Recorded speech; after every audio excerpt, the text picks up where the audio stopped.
اگر میں تجھے ایک مشکل دوں گا تو میں تجھے کتنی آسانیاں، چلے سارے بول دیں کتنی جی، کتنی اللہ تعالیٰ آسانیاں دے گا؟ 2 آسانیاں۔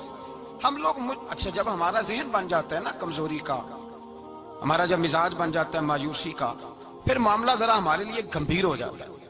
اگر ہم یہ ذہن بنائے نا کہ مشکل میرے اللہ کی طرف سے آئی ہے تو وہ مجھے آسانی بھی ضرور عطا کرے گا، تو پھر اللہ ضرور ہی آسانیاں عطا فرماتا ہے۔ اور جو مشکلات زندگی میں آتی ہیں نا، حضرت مولا علی شیر خدا رضی اللہ تعالیٰ عنہ کا بڑا خوبصورت فرمان ہے۔ حضرت علی فرماتے ہیں جب تجھے مشکل آتی ہے تو وہ تجھے رب کا پتہ بتانے آتی ہے، وہ تجھے اللہ کا پتہ بتاتی ہے۔ اس لیے کہ جب تو سارے اسباب کر لیتا ہے، جو ضرورت ہوتی ہے پوری کرتا ہے، تندرست ہو کے وہ کام کرتا ہے، پھر بھی کام نہیں ہوتا، تو اس کا مطلب ہے کرنے والا تو نہیں، کرنے والا کوئی اور ہے، جو کام کرنے والا کوئی اور ہے۔ تو عزیز بھائی یاد رکھیں، ہر مشکل کے ساتھ اللہ نے آسانی رکھی ہوتی ہے۔ اگر اللہ تبارک و تعالیٰ بیماری عطا کرے تو اس کے ساتھ اللہ پھر جو تندرستی دیتا ہے وہ بھی بڑی اعلیٰ ہی عطا فرماتا ہے۔ اگر اللہ کبھی غربت دے تو پھر اس کے بعد جو اللہ تعالیٰ آسانی دیتا ہے وہ بھی بڑی اعلیٰ ہی عطا فرماتا ہے۔ اگر کہیں سے آپ کو دکھ ملتے ہیں تو پھر جب سکھوں کا وقت آتا ہے تو پھر گنے نہیں جاتے۔ یاد رکھیں مشکلات کے پہلو میں آسانیاں ہوتی ہیں، اور جس آدمی کو مشکل آتی نہیں، میرے نبی کریم سید عالم صلی اللہ علیہ وسلم نے فرمایا مومن کو جو مشکل بھی آتی ہے اللہ اس کی برکت سے اس کے گناہوں کو معاف فرما دیتا ہے، اللہ اس کی برکت سے اس کے گناہوں کو معاف کرتا ہے۔ یہاں تک کہ حضور نے فرمایا میرے مومن کو کانٹا بھی چبھے تو اللہ تعالیٰ اس کی مشکل کو آسان فرما دیتا ہے۔ 2 بزرگ بیٹھے تھے، ایک حضرت احمد رحمت اللہ علیہ اور ایک حضرت شرف الدین منیری رحمت اللہ علیہ۔ تو حضرت شرف الدین منیری کہنے لگے کہ دوست اصل میں وہ ہوتا ہے جو دوست کی طرف سے آنے والی تکلیف پر صبر کرے، جو اللہ کی طرف سے آنے والی تکلیف پہ صبر کرے وہ اللہ کا محبوب ہوتا ہے۔ تو حضرت احمد فرمانے لگے نہیں مجھے تیری بات کی سمجھ کوئی نہیں آئی، صبر کرے وہ اللہ کا دوست ہے، مصیبت پہ صبر کرے۔ تو کہا جناب پھر اگر نہیں سمجھ آئی تو آپ بتا دیں اللہ کا دوست کون ہے؟ تو آپ فرمانے لگے جو محبوب کی طرف سے آنے والی مصیبت کو اس کا تحفہ سمجھ کے قبول کرے وہ اصل دوست ہوتا ہے۔ اس کا تحفہ سمجھ کے قبول کرے، اپنے رب کا تحفہ سمجھے، مالک کا تحفہ سمجھے کہ اس نے مجھے تحفہ دیا ہے، مجھے کسی مشکل میں ڈالا ہے۔ تو رب کریم بلا مثال و بلا تشبیہ سمجھانے کے لیے اللہ جب کسی کو مشکل میں ڈالتا ہے، کافروں کو تو اس نے موجیں کرائی ہوئی ہیں، بڑی بڑی سہولتیں دی ہوئی ہیں، مشکل میں ڈب بھی ڈالتا ہے، اپنے نیک بندوں کو ہی ڈالتا ہے۔ نمرود اور فرعون کے پیروں میں کانٹا بھی نہیں چبھتا تھا، ان کو تکلیف نہیں آتی۔ تکلیف کسے آتی تھی؟ اللہ کے نیک بندوں کو تکلیف آتی تھی۔ حضرت رابعہ بصریہ جب تک زندہ رہی تب تک بیمار رہی، جس دن طبیعت ٹھیک ہوتی تو کہتی اے اللہ تو کہیں مجھ سے ناراض تو نہیں ہو گیا، تو کہیں ناراض تو نہیں مولا جب تو مجھے تکلیف دیتا ہے تو میں رو کے تیری عبادت کرتی، جب مجھے دکھ ہوتے ہیں تو میں سجدے میں تڑپتی، اور خدا بندہ اب تو میں سکھی ہوں، موج میں ہوں، مجھے رونا ہی نہیں آ رہا، تو خدا بندہ تو کہیں ناراض تو نہیں ہو گیا مجھ سے؟ دکھ تو اچھے ہوتے ہیں، دکھ تو پیارے ہوتے ہیں، اور دکھوں کے بعد جو اللہ آسانی دیتا ہے اس آسانی کا پھر کیا ہی کہنا۔ اس حضرت ایوب علی نبینا علیہ الصلوۃ والسلام بیمار رہے، 60 سال اللہ نے تندرستی دی۔ کتنے سال بولے؟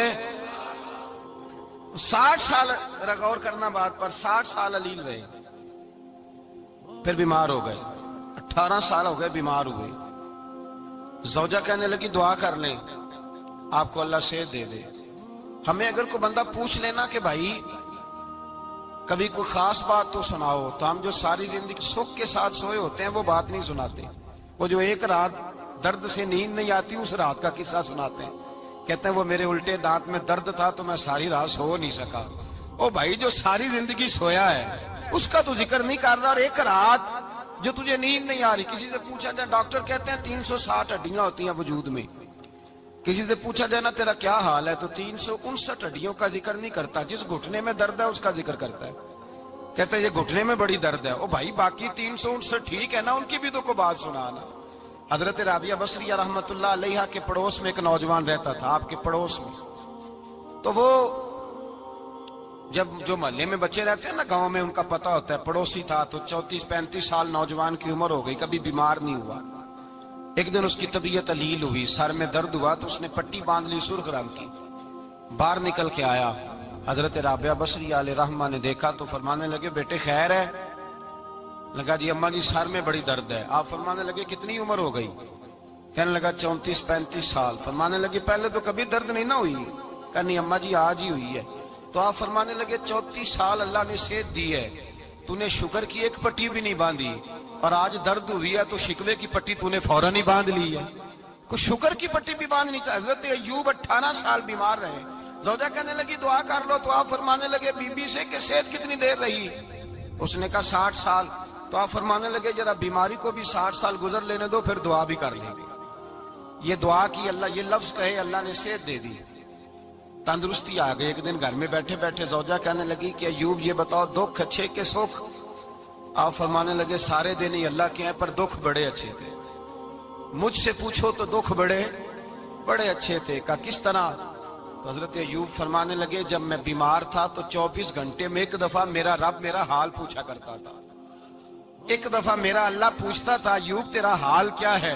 فرماتے ہیں 12 گھنٹے تو لذت ہی رہتی تھی کہ میرے رب نے میرا حال پوچھ لیا, اور اگلے 12 گھنٹے میں انتظار کرتا تھا مالک حال دوبارہ کب پوچھے گا. فرمانے لگے اب صحت تو ہو گئی ہے, پر اب میرا رب میرا حال تو نہیں نہ پوچھتا. بھائی مشکلات جو ہوتی ہیں وہ تو تجھے سجا دیتی ہیں, سوار دیتی ہیں. تجھے یاد آتا ہے کوئی اپنا, جب تجھے درد ہوتی ہے نا, تکلیف ہوتی ہے, پھر تیرا دل کرتا ہے کوئی کندھا ملے جہاں میں سر رکھ کے رہوں. پھر اسی لیے تو کسی درویش سے کسی نے پوچھا تھا اپنا کون ہوتا ہے؟ تو کہا جو تجھے دکھ کے وقت یاد آئے وہ تیرا اپنا ہے. جو تجھے عین آزمائش کے وقت یاد آئے اور تجھے اس کا نمبر فوراً تیرے موبائل پہ چلنے لگے, وہ تیرا اپنا سجن ہے جس کو تو دکھ کے وقت یاد کرے. تو بھائی مشکلات کے بعد جو اللہ آسانی دیتا ہے. حضرت ابراہیم کو آگ میں بھی پھینکا گیا, حضرت ابراہیم علیہ السلام کو ستایا بھی گیا, نکالا بھی گیا, لیکن جب ان مشکلات سے گزرے تو میرا رب فرماتا ہے وَإِذِ ابْتَلَىٰ إِبْرَاهِيمَ رَبُّهُ بِكَلِمَاتٍ فَأَتَمَّهُنَّ قَالَ إِنِّي جَاعِلُكَ لِلنَّاسِ إِمَامًا. کہا جب ابراہیم پورے اترے تو پھر ہم نے انہیں امام بنا دیا. یا اللہ کس طرح کی امامت دی؟ فرمایا میں نے اتنی اعلیٰ شان عطا کی ہے کہ اپنے لاڈلے رسول کو جناب ابراہیم کی نسل میں پیدا فرما دیا ہے. میں نے مصطفیٰ کو ان کی نسل میں پیدا کر دیا, قیامت تک کے لیے ان کا وقار بڑھا دیا. اللہم صلی علی محمد وعلی آل محمد کما صلیت علی ابراہیم وعلی آل ابراہیم. ان کی عظمت بڑھا دی, اس لیے کہ جب وہ آزمائش سے گزر کر کے آئے پھر جو آسانی دی. میرے نبی پاک صلی اللہ علیہ وسلم نے دین ابراہیمی کی بہت ساری چیزوں کو رکھا, کہا میں ملت ابراہیمی پہ ہوں. جب کوئی مشکلات کو عبور کر کے آتا ہے, جب کوئی تکلیفیں سہ کر کے آتا ہے, اس کے لیے جو اجر ہوتا ہے, اس کے لیے جو پھر اللہ کتنی ذرا بڑی توجہ کیجئے گا. لوگ سمجھتے ہیں فلاں آدمی مشکل میں ہے تو شاید مشکل میں ہی رہے گا, فلاں آزمائش میں ہے تو شاید میرا اللہ فرماتا ہے ایک مشکل دے کے میں 2 آسانیاں بھی دوں گا. تم مشکل دیکھ رہے ہو, مشکل نہ دیکھو, وہ جو اس کو بعد میں آسانی آنے والی ہے, اور ڈبل جو میں اس پر نعمت کرنے والا ہوں اس کو دیکھو. حضرت یوسف کو بھائیوں نے کنویں میں ڈال دیا تھا, اور جب کنویں سے نکلے تو مصر کے بازاروں میں بکے, اور پھر زلیخا نے الزام لگایا تو حالات بگڑ گئے. حضرت یوسف کو جیل جانا پڑا. کتنی کٹھن زندگی تھی, لیکن میرے مالک کو کچھ اور ہی منظور تھا. کنویں میں گرنے والے, بازار میں بکنے والے, جیل میں جانے والے, الزام لینے والے جناب یوسف کو رب کریم نے اسی مصر کا بادشاہ بنا دیا. اللہ پاک نے اسی مصر کا حکمران بنا دیا. یاری تیری سونا ہے پر ازمیشاں تیریاں اگ, اے سونا پرکھیا جامد آئی پہلو نال اگاں دے لگ. اس کے لیے تھوڑا سا جتن کرنا پڑتا, تھوڑے کٹھن حالات سے گزرنا پڑتا, تھوڑی آزمائشوں کا روپ دیکھنا پڑتا. ہم چاہتے ہیں کہ ہمیں چھیڑے کوئی نہ کوئی تکلیف نہ آئے, کوئی آزمائش. یہ ہو نہیں سکتا میرے بھائی. نامی کوئی بغیر مشقت نہیں ہوا. 100 بار جب عقیق کٹا تب جا کر نگی ہوا. ہم چاہتے ہیں کہ ہمیں کچھ بھی دقت نہ آئے, مشکلات نہ آئے, اور مشکلات تو انسان کو سنوارتی ہیں بھائی, وہ تو نکھارتی ہیں. کبھی پوچھا کرو جا کر کے کسی گندم کے دانے سے کہ تو کہاں سے ہو کے آیا ہے, کہاں سے نکل کے آیا ہے, تو وہ بتلائے گا کہ بڑے مشکل مراحل سے گزرا ہوں, اور پھر اللہ نے مجھے طاقت دی ہے کہ میں انسان کے وجود کا حصہ بناؤں. تو بھائی کٹھن مراحل, آزمائشیں, تکلیفیں, یہ انسان کو بڑا انسان بنا دیتی. یہ اس کے لیے ترقیوں کا پیش خیمہ ہوتی. ہمارے جمال پریشان ہو جاتے ہیں. عورتیں خاص کر کے اس بات پہ توجہ کریں, وہ بڑی جلدی غم لے جاتی ہیں. وہ کہتی ہیں جانے میرا کچھ ہوگا ہی نہیں, جانے میرا کچھ ہو ہی نہیں سکتا. میرے بھائی درجنوں اور بیسیوں لوگ ایسے ہیں جن کی اولادیں نہیں تھی لیکن نام ان کا ان سے بھی زیادہ ہے جو بڑے بڑے صاحب اولاد. حضرت عبداللہ مزنی حضور کے غلام تھے, قبیلہ مزن کے رہنے والے. والد فوت ہو گئے, چچا نے پالا تھا, اسلام قبول کر لیا. چچا اسلام کا بڑا دشمن ہے, حضور کا نام آئے تو جلال کرتا, حسد اور بغض میں جل جاتا, بڑی اسلام کے ساتھ دشمنی اور عناد رکھتا ہے. حضرت عبداللہ کہتے ہیں پہلے تو میں عشق رسالت کو دباتا رہا, پھر یہ چنگاری شعلہ بن گئی, پھر کہ یہ ہلکا سا جذبہ سمندر اور صحرا کا روپ دھار گیا. فرماتے ہیں ماں تھی اور میں تھا, میں گیا جا کے چچا سے کہا میں نہیں رہ سکتا. کہاں جائے گا؟ تو میں نے دھیمے لہجے میں کہا میں مدینے جاؤں گا, اب میں رسول اللہ کے مدینے جاؤں گا, اب میرا گزارا نہیں ہوتا, اب میں جاؤں گا. کہتے ہیں چچا کہنے لگا اچھا وہاں جائے گا, تجھے میں نے پالا, میں نے پوسا, وہ مکان میں نے تجھے بنا کے دیا, تیری جیب میں جو پیسے ہیں میرے دیے ہوئے ہیں. کہتے ہیں میں نے کہا چچا میں سارا کچھ سوچ کے آیا ہوں, مکان بھی تو رکھ لے, پیسے بھی رکھ لے. کہتے ہیں اس نے ہر چیز رکھوا لی. جب پلٹنے لگا تو چچا کہنے لگا جو کپڑے تو نے پہنے ہیں یہ بھی میں نے خرید کے دیے تھے.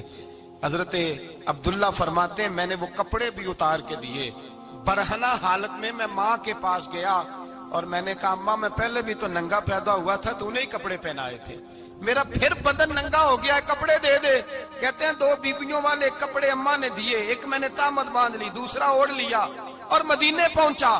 کہتے ہیں جب میں ٹھنڈی رات مدینے پہنچا تو کالے رنگ کے حبشی غلام حضرت بلال دودھ کا پیالہ لیے کھڑے تھے, ہاتھ میں کھجوریں تھی, کمبل تھا. کہنے لگے آ جا آ جا, مصطفیٰ نے فرمایا تھا قبیلہ مزن سے میرا غلام آ رہا ہے, میں ساری رات سے تیرا انتظار کر رہا ہوں. حضرت جناب سیدنا عبداللہ رضی اللہ تعالیٰ عنہ فرماتے ہیں میری مشکل آسان ہوئی. فرماتے ہیں مجھے مدینے میں اعزاز مل گیا, مجھے عزت مل گئی, ہر آدمی میری قدر کرنے لگا. گویا بزرگ کہتے ہیں کہ حضرت عبداللہ دعا کرنے لگے کہ اے اللہ تو نے مجھے بڑی شان دی ہے مصطفیٰ کی گود میں, اگر اسی رحمت کے چھاؤں میں پردہ کر جاؤں تو میری بات بن جائے گی. حضرت عبداللہ کا وصال بھی رسول اللہ کی گود میں ہی ہو گیا.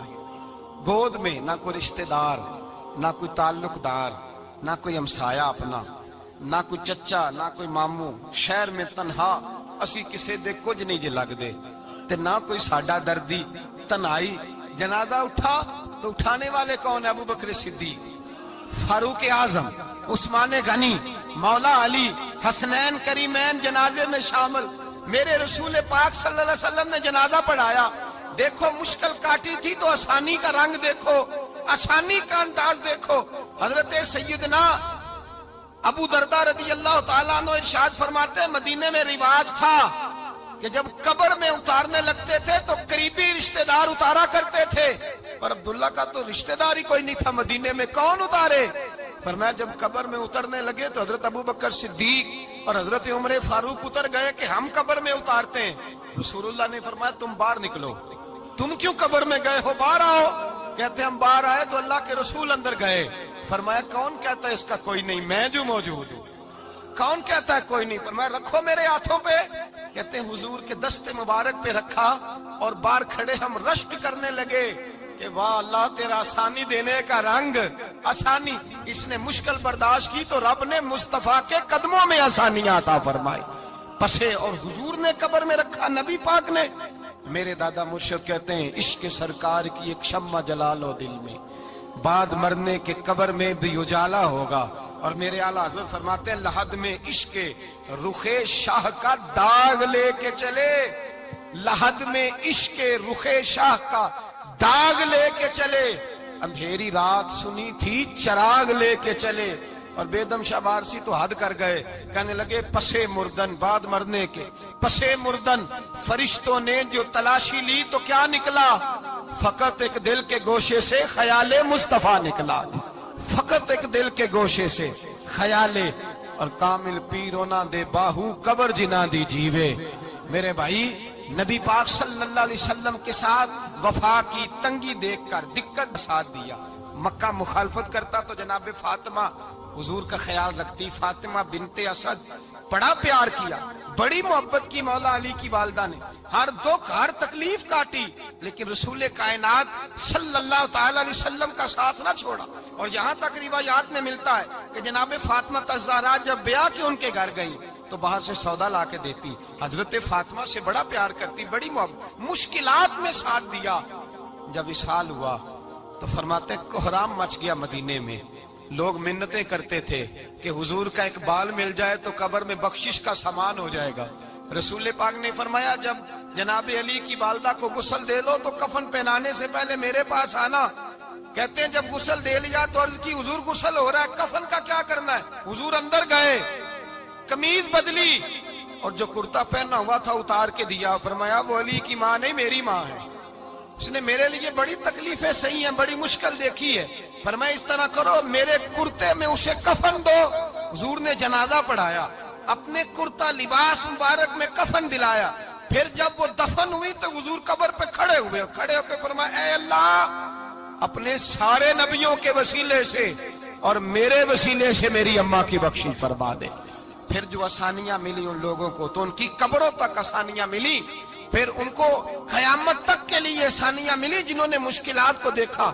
اور بھائی جو سوئے رہے, جو آرام کرتے رہے, جنہوں نے مناسب ہی نہ سمجھا کوئی کٹھن مرحلہ طے کرنا, جنہوں نے کہا نا نا نا نا ہم تو سکھ کے ساتھی ہیں, ہم تو سکون کے ساتھی ہیں, بھائی ہم تو سلوٹ کے ساتھی ہیں, جب موجیں لگے گی تو دوڑ کے پہنچیں گے, کہیں گے ہمارا بھی تعلق بنتا ہے, ہماری بھی رشتہ داری ہوتی ہے, ہمارے بھی رابطے ہوتے ہیں, پھر دوڑ کر کے پہنچیں گے. اصل ساتھی وہ ہوتا ہے جو دکھ کا ساتھی ہوتا ہے, آزمائش کا ساتھی, مشکلات تجھے اونچا اڑاتی. حضرت سلمان فارسی کہتے ہیں میں نبی پاک کی تلاش میں نکلا تھا, حضور کی تلاش میں نکلا, اور میں نے کئی سال حضور کو ڈھونڈا, کبھی ایک دروازے, کبھی ایک دروازے, کبھی دوسرے دروازے, کبھی تیسرے دروازے.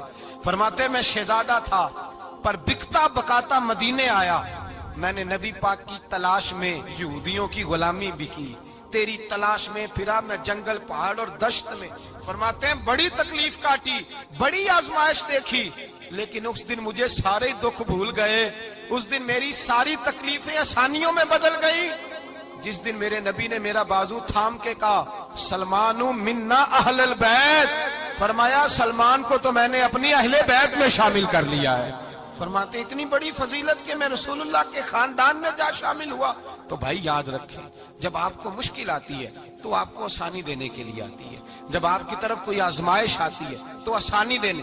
یہ بات صحیح ہے کہ بیٹیاں پیدا ہونے پہ مشکل ہوتی ہے, ان کے نصیبوں سے ڈر آتا ہے, پر جتنی آسانی اللہ بیٹیوں کے باپ کو عطا کرتا ہے اور جتنی رحمت رب بیٹیوں کے باپ پہ فرماتا ہے اتنی بھی کسی اور کے حصے میں نہیں آتی. اس میں شک کوئی نہیں کہ بوڑھے ماں باپ کو جب سنبھالنا پڑے تو مشکل ہوتی ہے. بوڑھوں کی طبیعت بچوں جیسی ہو جاتی ہے, دقت ہوتی ہے, آزمائش ہوتی ہے, ان کی بات سننا بعض اوقات کڑوا لگتا ہے, ان کی فرمائشیں بعض اوقات بچوں کی طرح ایسی ہوتی ہیں جو حل نہ ہو سکیں. لیکن یہ وہی ماں باپ ہیں جن کی نوکری کے بارے میں میرے مصطفیٰ نے فرمایا اگر تو ایک رات انہیں خوش کرنے میں کامیاب ہوا تو اللہ 2 حج اور 2 عمرے کا ثواب عطا فرمائے گا.